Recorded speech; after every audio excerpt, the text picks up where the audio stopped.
कुमारी ईश्वरीय विश्वविद्यालय A33 मुखर्जी नगर सेवा केंद्र द्वारा भारत के गौरव शिक्षा विषय पर कार्यक्रम आयोजित किया गया, जिसमें समस्त शिक्षकों का सम्मान किया गया। इस दौरान ब्रह्मा कुमारी रुक्मणी दीदी ने अपने विचार व्यक्त किए। ब्रह्मा कुमारी रुक्मणी दीदी ने अपने विचार रखते हुए कहा कि विद्यार्थी काल में जो संस्कार बनते हैं उन पर जीवन की मंजिल खड़ी होती है। विद्यार्थी जीवन में जो आदतें पड़ जाती है वही धीरे धीरे पक्की हो जाती है। विद्यार्थी जीवन भी शीघ्र प्रभावित होने वाला जीवन है, अतः उसे ऐसी शिक्षक की जरूरत है जो उसमें अच्छे संस्कारों का निर्माण करे। शिक्षकों का लक्ष्य पढ़ाना लिखाना या एक श्रेणी को पास कराकर अगली श्रेणी में पहुंचाना ही नहीं है, अपितु संसार में जो कुछ हो रहा है उसके सत्य पहलू से अवगत कराना भी है। ब्रह्मा कुमारी रेखा दीदी ने कहा कि चरित्र निर्माण हर मनुष्य का ध्येय होना चाहिए, लेकिन विद्यार्थियों के लिए विशेष ध्यान रखने का विषय है।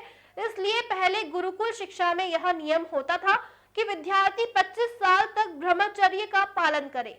श्रेष्ठ चरित्र निर्माण की पहली शर्त है ब्रह्मचर्य व्रत का पालन। चरित्रवान व्यक्ति हर परिस्थिति का सामना कर सकता है, समाज का मार्गदर्शन कर सकता है, देश के उत्थान के निमित्त बन सकता है। श्रेष्ठ चरित्र मनुष्य की सबसे बड़ी ताकत है, जिससे असंभव को भी संभव किया जा सकता है। यह मनुष्य का रक्षा कवच है। विद्यार्थियों के चरित्र निर्माण में शिक्षक की बहुत बड़ी भूमिका होती है। भोपाल से आई नंदनी बहन ने बताया कि आधुनिक समय में ब्रह्मा कुमारी एक ऐसी संस्था है जहां श्रेष्ठ चरित्र निर्माण की शिक्षा को सर्वोपरि महत्व दिया जा रहा है, जिसका आधार है सत्य, ज्ञान और राजयोग। ब्रह्मा कुमारी दीदियों के द्वारा सभी शिक्षकों को का पटका, फूल, श्रीफल, माला आदि से स्वागत और सम्मान किया गया। लॉयन अरुण कुमार सोनी, प्रदेश उपाध्यक्ष, मानव अधिकार एवं सामाजिक न्याय आयोग, राष्ट्रपति पुरस्कार से सम्मानित बलवीर तोमर, राज्यपाल पुरस्कार से सम्मानित Vijay Kumar Srivastava, Adani company manager Vinay Saxena, doctor Ojaswini जोहरी, लखन सिंह रघुवंशी, अरविंद अवस्थी, दीपक जैन, वीरेंद्र शर्मा, प्रेम नारायण सेन, काशीराम बघेल आदि अधिक संख्या में शिक्षकगण कार्यक्रम में उपस्थित रहे। विदिशा से ब्रजेश राठौर की रिपोर्ट।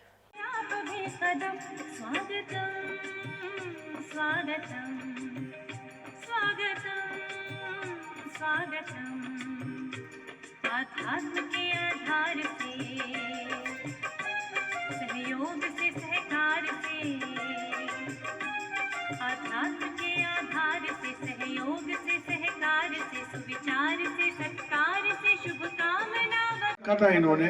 और 5 सितंबर शिक्षक दिवस का दिन बहुत महत्वपूर्ण होता है। शिक्षक दिवस का बहुत सारे कार्यक्रम हो रहे थे। सर भी मेरे साथ में थे 2-3 कार्यक्रमों में, तोमर साहब भी थे, सफलता कोचिंग और कहाँ 2-3 जगह। उसी दिन विधायक जी के यहाँ भी कार्यक्रम था, उसी दिन यहाँ, और यहाँ पर भी एक कार्यक्रम था। आपको मैं बता देता हूँ कि मुझे वो कार्यक्रम जिंदगी भर याद रहेगा। जैसा कि मुझे नहीं मालूम था कि यहाँ का सम्मान पाकर कहाँ का सम्मान मिलना चाहिए। हो सकता है इसके पीछे बहुत सा प्रत्यक्ष और अप्रत्यक्ष रूप से किसका सहयोग हो सकता है, ये ईश्वर ही जानता है। परंतु मैं बहुत कम समय में 2 या 2:30 बज रहे होंगे, उनका कार्यक्रम शुरू हो चुका था और मैं थोड़ी सी देर के लिए आया था, 15 या 20 मिनट के लिए आया था, क्योंकि उस वक्त मेरी कुछ 9 जनवरी विश्वविद्यालय के इस प्रांगण में इस मंच पर पधारे हमारे सभी आदरणीय और सम्मानीय हमारे भाई साहब श्री सोनी जी, विजय श्रीवास्तव जी, मैम नवल सिंह जी, आदरणीय दीदी, और अडानी बिरमल के चेयरमैन मैनेजर श्रीवास्तव जी, और इस सभागार में हमारे सभी शिक्षक साथी और सभी सम्मानीय अतिथि जो भी यहाँ पधारे हुए हैं।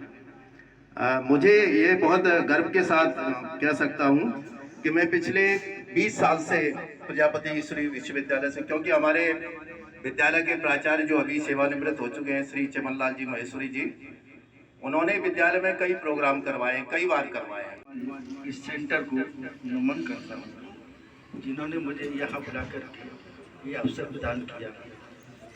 हमारे मंचासीन भाई अडानी सक्सेना जी, उनके बगल में हमारे विराजमान है मेरे छोटे भाई, मेरे प्रिय राष्ट्रपति पुरस्कार प्राप्त बलवीर सिंह जी, और इस सेंटर को हमारी चलाने वाली मेरी छोटी बहन रेखा दीदी, हमारे बगल में मेरे छोटे लाडले और हम सभी के लाडले और राज्यपाल पुरस्कार प्राप्त भाई विजय श्रीवास्तव जी